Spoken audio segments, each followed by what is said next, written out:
हमने सर से पूछा कि सर आप कैसे हैं, आपकी तबीयत कैसी है, आप कैसे हो।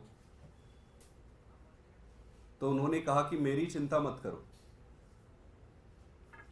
मेरी चिंता मत करो, मैं संघर्ष के लिए तैयार हूं। ये बताओ कि जनता कैसी है, ये बताओ कि जनता क्या कह रही है, ये बताओ कि बिजली जो फ्री मिलती थी क्या अभी भी फ्री मिल रही है, कुछ रुका तो नहीं है इस पर, कहीं पावर कट तो नहीं लग रहा।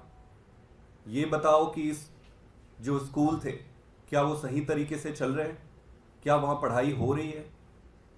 उन्होंने पूछा कि ये बताओ कि जो अस्पताल है, मोहल्ला क्लिनिक चल रहा है, अस्पतालों में जो दवाइयाँ मिलती थी, फ्री में जो दवाइयाँ मिलती थी क्या वो मिल रही है।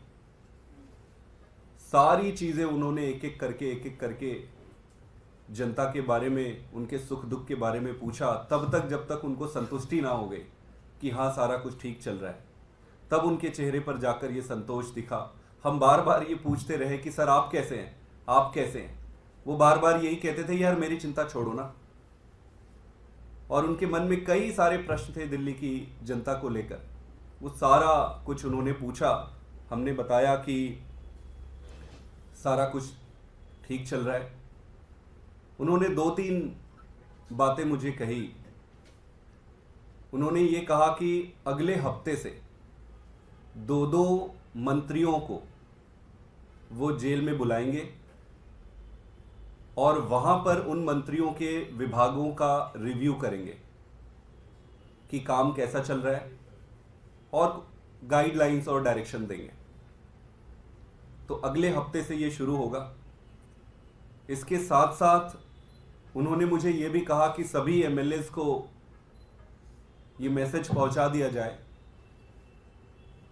कि वो जनता के पास जाकर, अपने एरिया में एक एक घर में जाकर जनता से बातचीत करें, उनकी जो भी तकलीफें, जो भी दुविधा हो रही है उस सबको दूर करे, उसको 24 घंटा जनता के बीच में रहे। उन्होंने ये कहा कि पहले जितने भी घंटे वो पब्लिक से मिलते थे, जितनी भी वो मेहनत करते थे, अब सारे विधायकों को मेहनत डबल करनी है। उन्होंने एक चीज और कहा कि जो 1000 रुपए हर महीने हमारी माताएं, बहनें, जो महिलाएं हैं, उनको हर महीने सम्मान राशि के रूप में देने की जो बात कही, जो बजट पास भी हो गया है, उन्होंने कहा है कि किसी को चिंता करने की ज़रूरत नहीं है, वो बाहर आएंगे और बाहर आते ही इसको लागू करेंगे।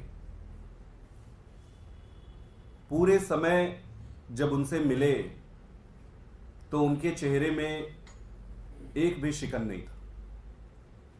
उनके मन में एक ही प्रश्न था कि सारा काम जो दिल्ली में हुआ है, जो बिजली में हुए, जो पानी में हुए, जो स्कूल में हुए, जो हॉस्पिटल में हुआ है, जो महिलाओं की फ्री बस यात्रा में हुआ है, कुछ रुकना नहीं चाहिए। वो सारे समय इसी के बारे में पूछते रहे और उन्होंने ये भी आश्वस्त किया कि वो पूरी तरीके से जनता के बारे में, वहाँ पर कहीं पर भी रहे, वो जनता के बारे में उनका पूरा जीवन संघर्षमय रहा है और आगे भी संघर्ष करते रहेंगे।